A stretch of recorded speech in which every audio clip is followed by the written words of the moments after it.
नमस्कार मेरे मित्रों, एक बार फिर से मैं आप सभी का स्वागत करता हूं आपके अपने YouTube चैनल शाक्या जी जीके क्लासेस पर। फ्रेंड्स, आप सभी को दोस्तों हैप्पी न्यू ईयर की हार्दिक शुभकामनाएं। दोस्तों, मैं एक बार फिर से आपके लिए आशा करता हूं कि आपका ये साल बहुत ही अच्छा जाए। दोस्तों, आप अपना और अपने माता पिता का सपना पूरा कर सकें दोस्तों। और अपना सपना क्या है, क्योंकि हमें इस साल वर्दी लेना है दोस्तों। ठीक है दोस्तों, आज मैं दोस्तों आपके लिए एक और इम्पोर्टेंट क्लास लेके आया हूँ। यूपी पुलिस कांस्टेबल से संबंधित रीजनिंग और हिंदी की ये क्लास चलने वाली है आपके। ठीक है दोस्तों, बहुत ही इंपॉर्टेंट ये क्लास है, आप सभी को जुड़ना है दोस्तों। ठीक है, इस क्लास में दोस्तों जितने भी क्वेश्चंस पूछे जाएंगे वो आपके डायरेक्ट एग्जाम को टारगेट करते हुए हैं दोस्तों। एग्जाम में इसी प्रकार से क्वेश्चंस पूछे जाते हैं, तो ये वीडियो आपके लिए इंपॉर्टेंट होने वाली है दोस्तों। ठीक है, बिना देरी करे शुरू करते हैं अपनी वीडियो दोस्तों। यूपी पुलिस कांस्टेबल की ये क्लास है, एसएससी जीडी वाले भी इसको देख सकते हैं दोस्तों, क्योंकि एसएससी जीडी और यूपी पुलिस में रीजनिंग हिंदी बिल्कुल सेम रहती है दोस्तों। ठीक है, तो अब कोई कंफ्यूज नहीं होगा कि सर हमें ये क्लास देखनी है या नहीं। ठीक है मित्रों, बिना देरी करे शुरू करते हैं अपनी क्लास। पहला ही क्वेश्चन आपके सामने दोस्तों, फ्यूटाइल को दोस्तों HYVMNI लिखा जाता है, तो पेंसिल को क्या लिखा जाएगा उसी भाषा में। रीजनिंग का पहला क्वेश्चन है, कमेंट करिए दोस्तों सभी मित्र, क्या राइट ऑप्शन होने वाला है इस प्रश्न के लिए दोस्तों। सभी बच्चे बताएं, जितने भी स्टूडेंट वॉच कर रहे हैं वो सभी बच्चे बताएंगे। देखिए दोस्तों, ऐसे क्वेश्चन जब भी आते हैं तो हमें क्या करना है, पहले इनकी प्लेस वैल्यू देखिए। F आता है 6 नंबर पर और H आपके 8 नंबर पर आता है, यानी +2 का रिलेशन आ रहा है इन दोनों के बीच में। ठीक है, अब आप लोग U देखिए और Y देखिए दोस्तों। U आपके आता है 21 नंबर पर और Y आपके आता है दोस्तों कितने नंबर पर, Y आपके दोस्तों 25 नंबर पर आता है दोस्तों, है ना। ठीक है दोस्तों, इसमें डिफरेंस कितने का आ रहा है, 4 का डिफरेंस आ रहा है। ठीक है, 4 का। अब एक बार इन्हीं से हम अपनी ये वाली सीरीज कंप्लीट करते हैं। P आता आपके 16 नंबर पर और 16 में आप जब 2 प्लस करोगे तो आपके पास जवाब आता है 18 और 18 पे आप जवाब है ना, 18 कितने नंबर पे आता है, 18 पे कौन सी वैल्यू आती है, R आती है। तो R किस ऑप्शन में, आगे हमें सॉल्व करना ही नहीं है दोस्तों। क्यों, क्योंकि दोस्तों कंपटीशन बहुत टफ है दोस्तों, सभी लोग पूरा डिटेल में सॉल्व नहीं करेंगे, वो ऑप्शन से टिक करेंगे। तो आप लोग इस ऑप्शन से टिक सही करेंगे, ऑप्शन सी बिल्कुल सही जवाब रहेगा। आगे आप लोग देख लेना, यही रिलेशन बनेगा बिल्कुल। ठीक है दोस्तों, क्योंकि हमें टाइम कंज्यूम करना है, हमसे और भी अच्छे बैठे होंगे सॉल्व करने के लिए, इसलिए हमें दोस्तों ऑप्शन से इसको क्रैक करना है एक झटके में। ठीक है मित्रों, अगले क्वेश्चन की तरफ बढ़ते हैं। क्वेश्चन नंबर 2 देखिए सभी स्टूडेंट, निम्न में से कौन सा विशेषण अविकारी है। सभी बच्चे बताएंगे दोस्तों। क्लास बहुत ही शानदार है, यूपी पुलिस कांस्टेबल से संबंधित ये क्लास है। एसएससी जीडी वाले भी देखेंगे इस क्लास को, क्योंकि यूपी रीजनिंग बिल्कुल सेम है दोस्तों। रीजनिंग हो चाहे हिंदी हो, दोनों में ये सेम है। पहला ऑप्शन मधुर, दूसरा पतला, तीसरा बुरा और चौथा सीधा। कमेंट करके बताइए दोस्तों कि विशेषण अविकारी कौन सा है इसमें से, 4 ऑप्शन में से विशेषण अविकारी कौन सा है। सभी बच्चे बताएंगे दोस्तों, इसमें क्या राइट ऑप्शन होने वाला है। विशेषण अविकारी दोस्तों आपके मधुर शब्द है दोस्तों। कौन सा है, मधुर शब्द आपके विशेषण अविकारी है दोस्तों। इस प्रश्न के लिए हमारा ए ऑप्शन बिल्कुल सही जवाब रहेगा। अगले क्वेश्चन की तरफ बढ़ते हैं।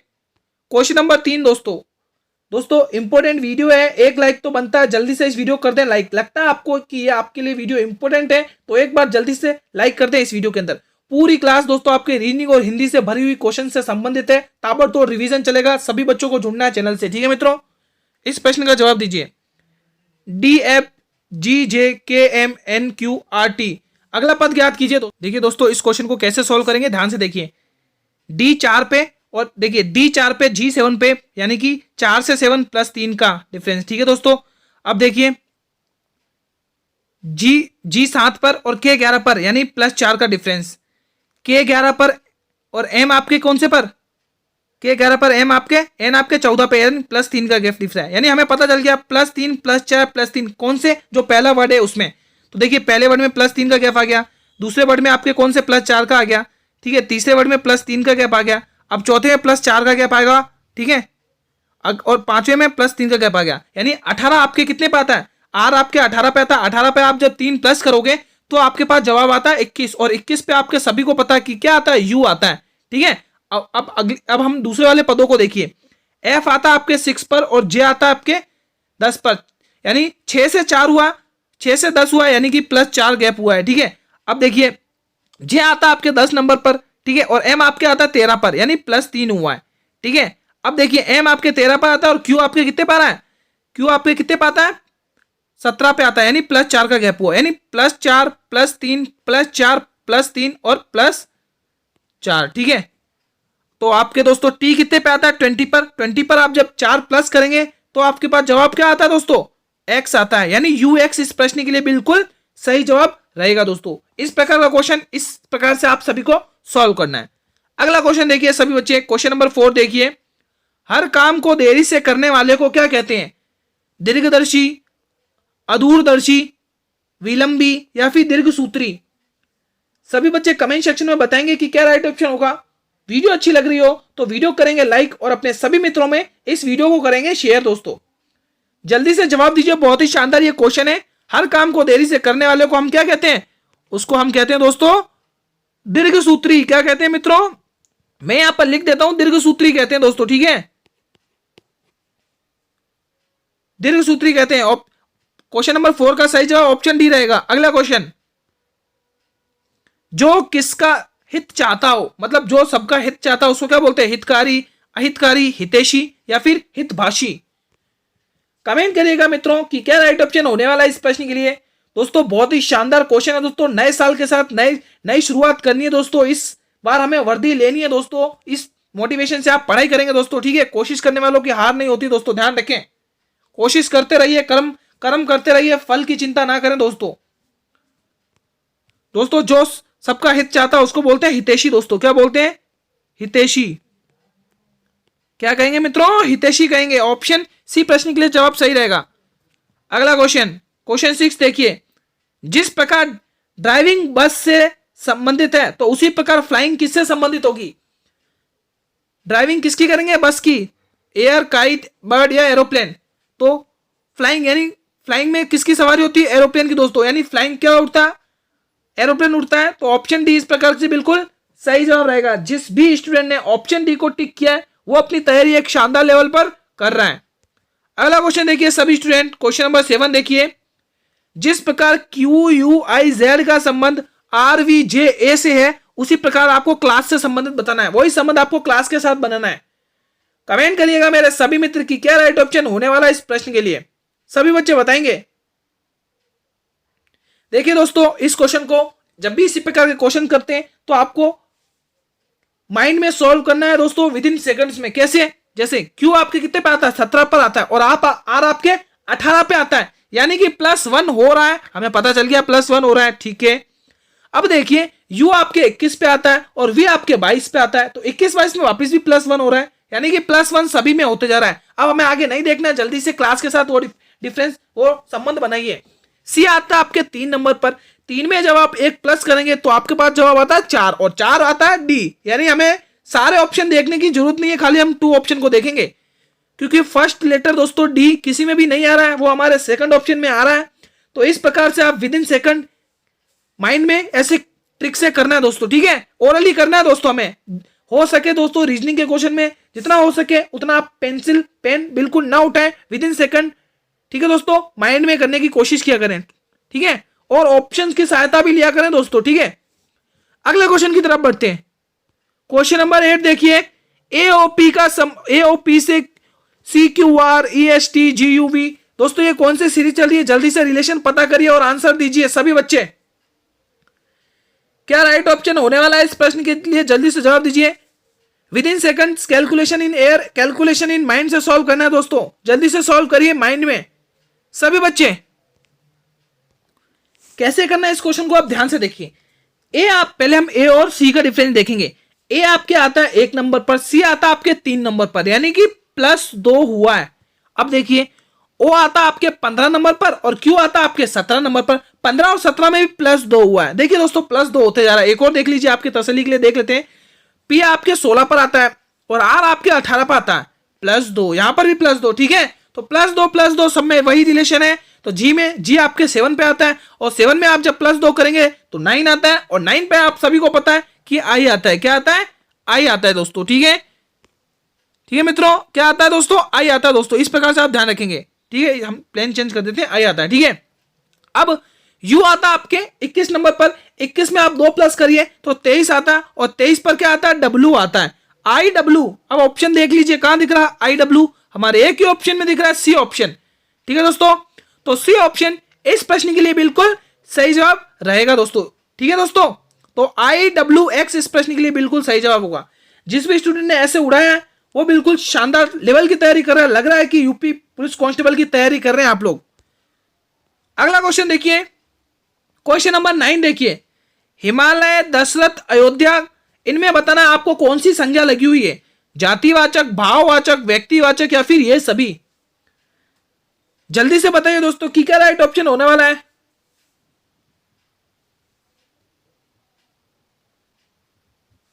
जल्दी से बताइए दोस्तों। दोस्तों इन सभी में आपकी वो संज्ञा लगी, उस संज्ञा का नाम है व्यक्तिवाचक संज्ञा दोस्तों, व्यक्तिवाचक संज्ञा दोस्तों लगी हुई है। ठीक है, जातिवाचक होगी नहीं क्योंकि संपूर्ण जाति का बोध हो नहीं रहा है। भाववाचक होगी नहीं, भाववाचक कब होती है, जब हम किसी चीज को सिंपल सा, जब हम किसी भी चीज को देख नहीं सकते, छू नहीं सकते, जिसको हम फील करते, महसूस करते, तब लगती है आपकी भाववाचक संज्ञा। तो भाववाचक संज्ञा तो लगेगी नहीं, जातिवाचक तो लगेगी नहीं क्योंकि संपूर्ण जाति का बोध हो नहीं रहा है। ठीक है, तो बची क्या, व्यक्तिवाचक संज्ञा। ये आपकी व्यक्तिवाचक संज्ञा है दोस्तों। हिमालय में भी व्यक्तिवाचक संज्ञा लगी हुई है, दशरथ में भी व्यक्तिवाचक संज्ञा लगी हुई है और अयोध्या में भी व्यक्तिवाचक संज्ञा लगी हुई है। तो ऑप्शन सी बिल्कुल सही जवाब रहेगा इस प्रश्न के लिए। अगला क्वेश्चन देखिए आप सभी मित्र, क्वेश्चन नंबर 10 देखिए, हिंदी वर्णमाला में व्यंजनों की संख्या बताइए, 32, 33, 34 या 35। सभी बच्चे बताएंगे कमेंट सेक्शन में कि क्या राइट ऑप्शन होगा प्रश्न के लिए। हिंदी वर्णमाला में व्यंजनों की संख्या बताइए जल्दी से। हिंदी वर्णमाला में व्यंजनों की दोस्तों संख्या दोस्तों 33 है दोस्तों। कितनी है, 33 संख्या है दोस्तों। ठीक है, अगर आपको उच्चारण के आधार पर पूछ ले तो आपको क्या ध्यान रखना है, ध्यान देखिए, उच्चारण के आधार पर। ठीक है, उच्चारण के आधार पर आपके दोस्तों कितने व्यंजन होते हैं, ध्यान से देखिएगा। उच्चारण के आधार पर आपके 52 व्यंजन होते हैं दोस्तों। कितने, 52 व्यंजन होते हैं, जिसमें से दोस्तों कितने, 11 तो आपके कितने हो गए, 11 तो आपके स्वर हो गए। ठीक है, और जो बचे 41 वो आपके व्यंजन हो गए मित्रों। ठीक है, तो आप इस प्रकार से ध्यान रखेंगे, 11 आपके स्वर हो गए, ठीक है, और 41 आपके व्यंजन हो गए। कब, जब उच्चारण के आधार पर पूछे। लेकिन वर्णमाला में व्यंजनों की संख्या कितनी है, 33 है दोस्तों। क्वेश्चन में यही पूछा है, तो हमारे लिए बिल्कुल ऑप्शन बी सही रहेगा प्रश्न का जवाब। ठीक है, अगला क्वेश्चन देखिएगा, क्वेश्चन नंबर 11, हिंदी खड़ी बोली किस अपभ्रंश से विकसित हुई है। पहला ऑप्शन अर्ध मागधी, दूसरा ऑप्शन सौरसेनी, तीसरा ऑप्शन ब्रांचड और चौथा ऑप्शन भी ब्रांचड। दोस्तों डबल डबल टाइप हो गया है। कमेंट करिए, हिंदी खड़ी बोली किस अपभ्रंश से विकसित हुई है। यह विकसित हुई है दोस्तों आपके सौरसेनी अपभ्रंश से ये विकसित हुई है। तो ऑप्शन बी इस प्रश्न के लिए बिल्कुल सही जवाब हो जाएगा। अगला क्वेश्चन की तरफ बढ़ते हैं, क्वेश्चन 12 देखिए, अंग्रेजी वर्णमाला में बाईं ओर से 15वें अक्षर के बाईं ओर से 5वां अक्षर कौन सा होगा। बहुत ही शानदार क्वेश्चन है दोस्तों, अल्फाबेट से संबंधित ये क्वेश्चन है। कमेंट सेक्शन में कमेंट करिए दोस्तों, जल्दी से बताइए दोस्तों। बहुत ही शानदार क्वेश्चन है दोस्तों ये।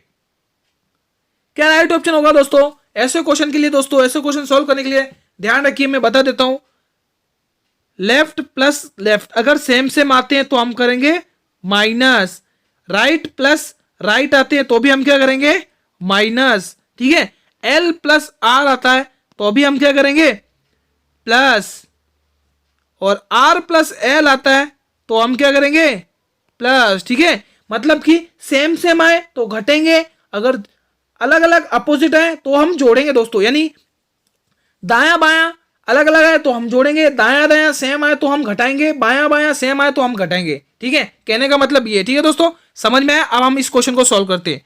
इस क्वेश्चन में क्या बोल रहा है कि अंग्रेजी वर्णमाला के अनुसार, अंग्रेजी वर्णमाला में बाई को हम क्या बोलते हैं, बाई को हम, ठीक है, हम एक बार बाई को लेफ्ट बोलेंगे दोस्तों। क्या बोलेंगे, लेफ्ट। ठीक है, बाई ओर से 15 यानी लेफ्ट से 15, फिर वापिस लेफ्ट से 15, लेफ्ट से 5, सॉरी लेफ्ट से 5 है ना। तो अब देखिए ये दोनों सेम सेम है ना, तो हमने अभी बताया कि सेम सेम होंगे तो घटेंगे, तो 15 में से 5 घटे तो बचे 10, और 10 पर आपको बताना है कि अंग्रेजी वर्णमाला के अनुसार कौन सा अक्षर आता है। तो 10 पर एक ही आता है, वो है जे।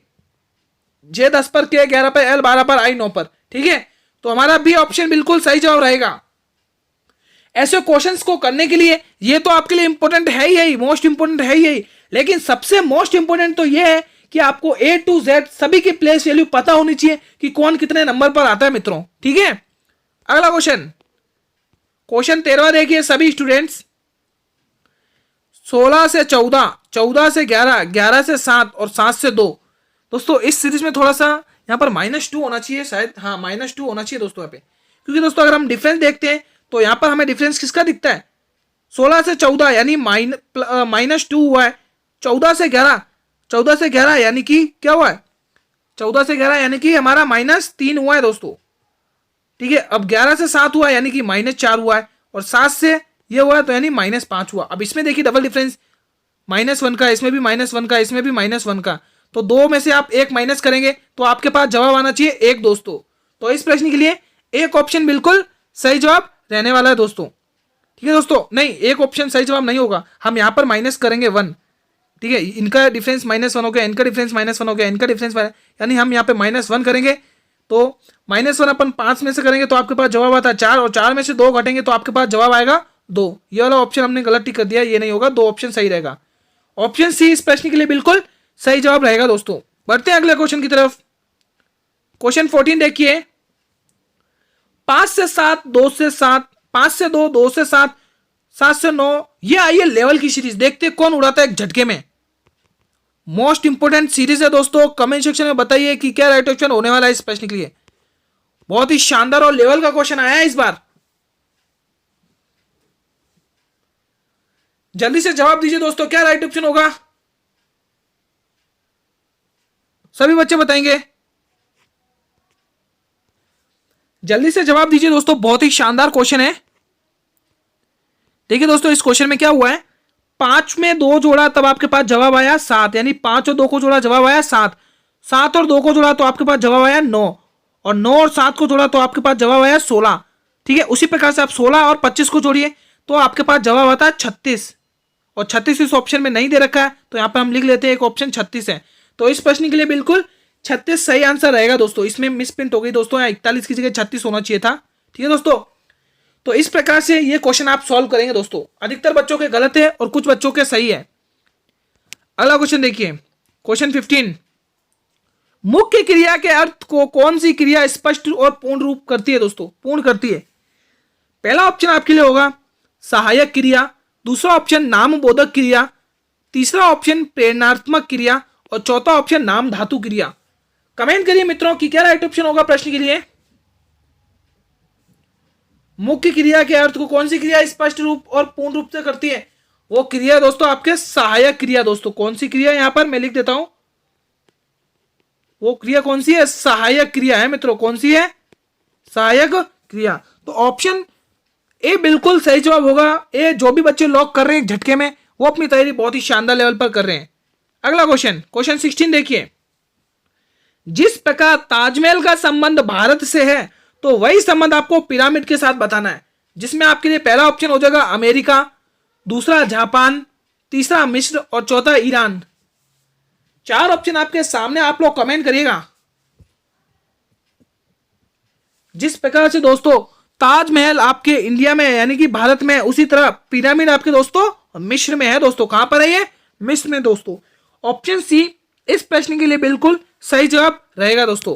अब बढ़ते बिना देरी करे अगले क्वेश्चन की तरफ। क्वेश्चन नंबर 17 देखिए, आपको इस युग्म को जमाना है दोस्तों, ठीक है। ये 5 आपको युग्म दे रखे हैं, इनको आपको सही युग्म में जमाना है, और इन चारों में से आपको वो सही ऑप्शन चुनना है। इसके लिए क्या राइट ऑप्शन होगा, सभी बच्चे बताएंगे। जल्दी से बताइए दोस्तों, बहुत ही शानदार क्वेश्चन है, जल्दी से इसको सही क्रम में जमाइए।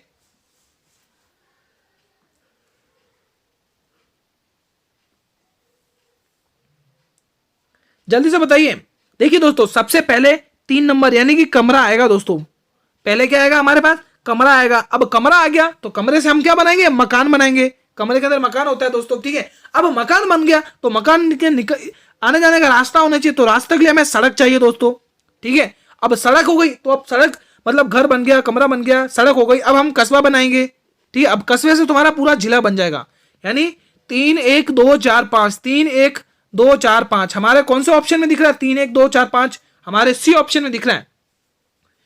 किस किसने सी ऑप्शन टिक किया है, अभी तक जो बच्चे कुछ गलत टिक कर रहे थे भाई, गलत है। सी डी मतलब ए डी और बी वाले गलत है।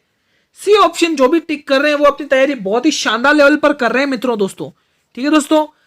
स्टार्टिंग में ही मैंने बताया था ये क्लास आपके SSC GD plus UP police constable वालों के लिए मोस्ट इंपोर्टेंट क्लास है। क्यों? क्योंकि इसमें रीजनिंग और हिंदी के क्वेश्चंस भरे पड़े हैं। आपको ताबड़तोड़ रिवीजन सेट लगाना है दोस्तों, ठीक है। अगला क्वेश्चन देखिए, सुधा की सास का एकमात्र पुत्र रमेश है, तो रमेश सुधा का कौन है? ब्लड रिलेशन से ये क्वेश्चन है। सभी बच्चे कमेंट सेक्शन में जवाब दीजिए, सभी बच्चे जवाब दीजिए। पहला ऑप्शन पिता, दूसरा पति, तीसरा पुत्र और चौथा ससुर। क्या राइट ऑप्शन होगा? जल्दी से बताइए। देखिए दोस्तों, कैसे करना है दोस्तों, सुधा के साथ, मान लो कि यहां पर ये सुधा है, ठीक है, यहां पर सुधा है और उसकी यहां पर कौन बैठी हुई है? सास बैठी हुई है, ठीक है। सुधा की सास है ना, एक तरफ से माता हो गई है ना, तो सुधा की सास का एकमात्र पुत्र, यानी सास का एकमात्र पुत्र कौन है? रमेश है दोस्तों, ठीक है, रमेश है। अब देखिए, आप खुद रिलेशन देखिए, सुधा का संबंध क्या है? आप उसके सास से, मतलब वो अपने सास कहती है, और सास का पुत्र सुधा का कौन होगा दोस्तों? पति होगा दोस्तों। कौन होगा? पति होगा। और हमें क्वेश्चन में वही पूछा है कि रमेश सुधा का कौन लगा, तो रमेश सुधा का तो पति लगा दोस्तों, तो ऑप्शन भी बिल्कुल सही जवाब रहेगा दोस्तों, ठीक है मित्रों। ये इजी क्वेश्चन है, आई थिंक किसी भी बच्चों को कोई भी कंफ्यूजन नहीं रही होगी इस क्वेश्चन से रिलेटेड। अगले क्वेश्चन की तरफ मूव ऑन करते हैं। क्वेश्चन नंबर 19 देखिए, कमजोरी में कौन सा प्रत्यय है? कमेंट करिए। पहला ऑप्शन ई प्रत्यय, दूसरा री प्रत्यय, चौथा तीसरा कम प्रत्यय और चौथा जोरी प्रत्यय। ये चार ऑप्शन आपके सामने, राइट ऑप्शन क्या होगा? कमजोरी में कौन सा प्रत्यय, जल्दी से बताइए। कमजोरी में दोस्तों आपके ई प्रत्यय है मित्रों। कौन सा प्रत्यय है? ई प्रत्यय। और बहुत सारे बच्चों ने जल्दबाजी चक्कर में कर दिया होगा री प्रत्यय, ठीक है, मुझे पता है दोस्तों, बहुत सारे स्टूडेंट ने री प्रत्यय टिक किया होगा। नहीं, कमजोरी ई का स्वर आ रहा है, यानी ई प्रत्यय लगा हुआ है मित्रों। तो ऑप्शन ए इस प्रश्न के लिए बिल्कुल सही जवाब रहेगा।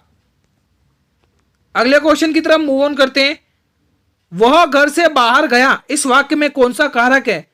पहला ऑप्शन कारक, करण कारक, कर्ता कारक, दूसरा कर्ता कारक, तीसरा अपादन कारक और चौथा कर्म कारक। यहाँ पे दोस्तों कारण नहीं है, वो करक है, करण है ना। करण कारक, कर्ता कारक, अपादन कारक और कर्म कारक। इन चार ऑप्शन में से बताइए कि क्या राइट ऑप्शन होने वाला है इस प्रश्न के लिए। वह घर से बाहर गया दोस्तों, दोस्तों ध्यान से देखिए, वह घर से बाहर गया, यानी सपोज ये मान लिया आपका घर है, ठीक है, ये घर है, यहां से दोस्तों वो बाहर गया, ये दरवाजा है, ठीक है भाई, यहां से वो बाहर गया, ये आ गया बाहर, मतलब घर से वो अलग हो गया है ना, वो यहां पर आ गया है, ठीक है, वो घर से बंदा अलग हो गया है, यानी कि जिस चीज से हम अलग हो जाते हैं पूरी तरह से, तो वहां पर हम लगाते हैं अपादान कारक। हमने पढ़ा है ना, अपादान का मतलब क्या होगा? से अलग, मतलब किसी चीज से अलग हो जाना है। जैसे फर्ज, मतलब पेड़ से फल अलग हो गया है, तो वहां पर उस केस में भी हम क्या लगाएंगे? अपादान कारक लगाएंगे दोस्तों, ठीक है। तो किसी चीज से हम अलग हो जाते हैं, तो उस केस में हम अपादान कारक लगाते हैं। तो इस प्रश्न के लिए हमारा सी ऑप्शन बिल्कुल राइट होगा, ठीक है। अगले प्रश्न की तरफ बढ़ते हैं। क्वेश्चन 21वां देखिए, एन एम की मां है, एम ओ की बहन है तथा पी एम का पति है, तो पी एन का क्या लगता है? ब्लड रिलेशन से संबंधित ये क्वेश्चन है, कमेंट करिएगा। पहला ऑप्शन बेटा, दूसरा पुत्रवधु, तीसरा दामाद और चौथा लड़की। जल्दी से कमेंट करिए क्या राइट ऑप्शन होगा। सभी बच्चे बताएंगे जितने भी वीडियो को देख रहे हैं। बहुत ही शानदार ये क्वेश्चन है दोस्तों, जल्दी से बताइए क्या राइट ऑप्शन होगा। देखिए दोस्तों ध्यान से देखिए, देखिए हम एक एक लाइन पढ़ेंगे और एक एक लिखते जाएंगे। एन एम की मां, यानी कि एम की मां कौन है? एम की मां कौन है दोस्तों? एन है, ठीक है भाई, आगे बढ़ते। एम ओ की बहन है, यानी ओ की बहन कौन है दोस्तों? एम है। ओ की बहन कौन है? एम है, यानी एन की दो संतान है, एम और ओ, ठीक है। जब एन एम की मां है तो ओ की भी तो हुई ना, दोनों संतान है ना, एन की संतान होगी दोनों। अब देखिए, अब आगे वाली लाइन पढ़िए, पी एम का पति है, यानी एम का पति कौन है मित्रों? एम का पति कौन है दोस्तों? पी है। अब आप खुद देखिए, एन की दो संतान है, एम और ओ, यानी एम का पति हो गया पी, तो एन, तो आगे क्या पूछा? पी का एन से क्या संबंध है? तो पी के लिए तो एन क्या हो गया दोस्तों? दामाद हो गया ना, है ना। एन के लिए पी क्या हो गया? पी एन के लिए क्या हो गया दोस्तों? दामाद। वो हमें क्वेश्चन में पूछा है कि एन का क्या रिश्ता है पी से, एन का क्या रिश्ता है दोस्तों पी से, जल्दी से बताइए। तो इस केस में हम सी ऑप्शन टिक करेंगे, यानी दामाद हो गया दोस्तों। ऑप्शन सी इस प्रश्न के लिए बिल्कुल सही जवाब रहेगा। ठीक है, अगले क्वेश्चन की तरफ बढ़ते हैं। क्वेश्चन 22 देखिए, विशेषण और विशेष्य के योग से कौन सा समास बनता है दोस्तों? जल्दी से बताइए दोस्तों। कर्मधारय समास, तत्पुरुष समास, द्वंद्व समास या फिर द्विगु समास? कमेंट करिए मित्रों कि क्या राइट ऑप्शन होगा इस प्रश्न के लिए। विशेषण और विशेष्य कौन से योग से समास बनता है? दोस्तों आपने ध्यान रखा होगा तो देखा होगा जिसका पहला पद और उत्तर पद के मध्य में दोस्तों विशेषण और विशेष होता है, वो कौन सा समास होता है? किसी को आइडिया है? वो आपके कर्मधारय समास में होता है दोस्तों। कर्मधारय समास में दोस्तों पहला पद और उत्तर पद के मध्य में दोस्तों विशेषण और विशेष होता है।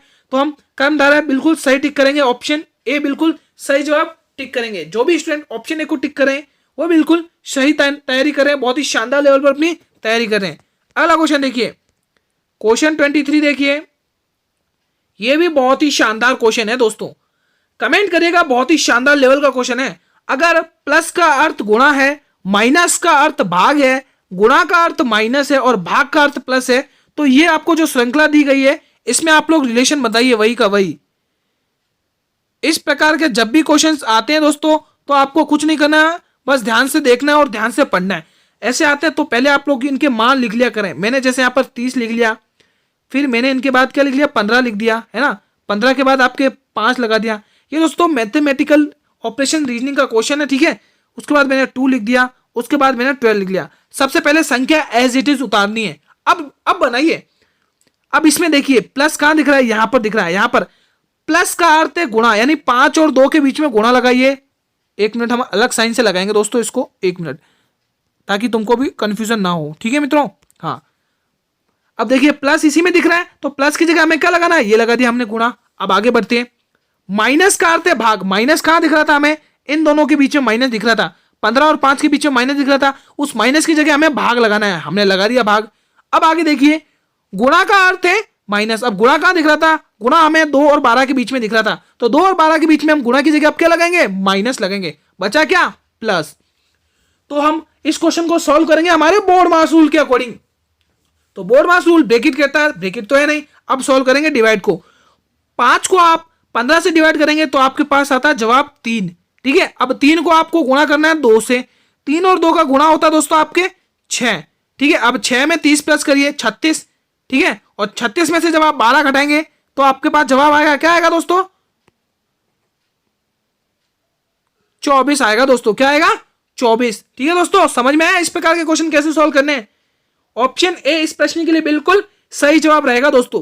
किसने टिक किया है, जो भी मेरे स्टूडेंट ऑप्शन ए को टिक कर रहे हैं वो अपनी तैयारी बहुत ही शानदार लेवल पर कर रहे हैं।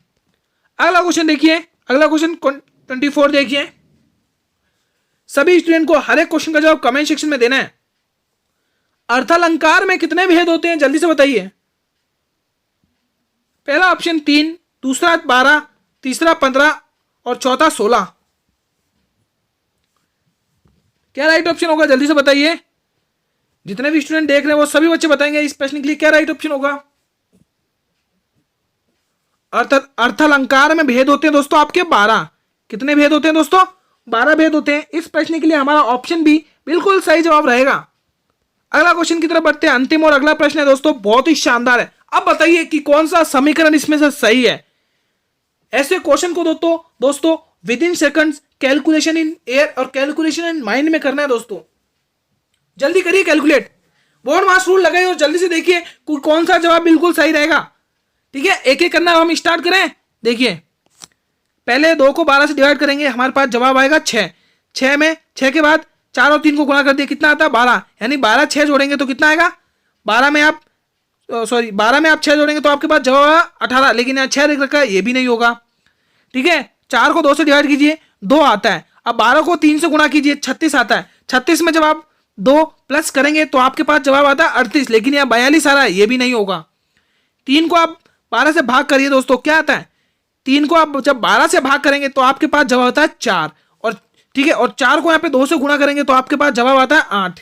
यहाँ पर 4, यहाँ 8, ठीक है। अब इनको प्लस करिए 12, ये बिल्कुल सही जा रहा है। अगला भी चेक कर लेते हैं। 2 को 4 से भाग करिए, आपके पास जवाब आता है 2, ठीक है। और 2 को आप इससे गुणा करेंगे तो आपके पास जवाब आता है 24, और 24 में जब आप 3 प्लस करेंगे तो आपके पास जवाब आएगा 27, लेकिन यहाँ 25 दे रखा तो ये भी नहीं होगा। तो हमारा कौन सा ऑप्शन बिल्कुल सही बेटा? C option. तो इस प्रश्न के लिए बिल्कुल सही जवाब होगा सी ऑप्शन।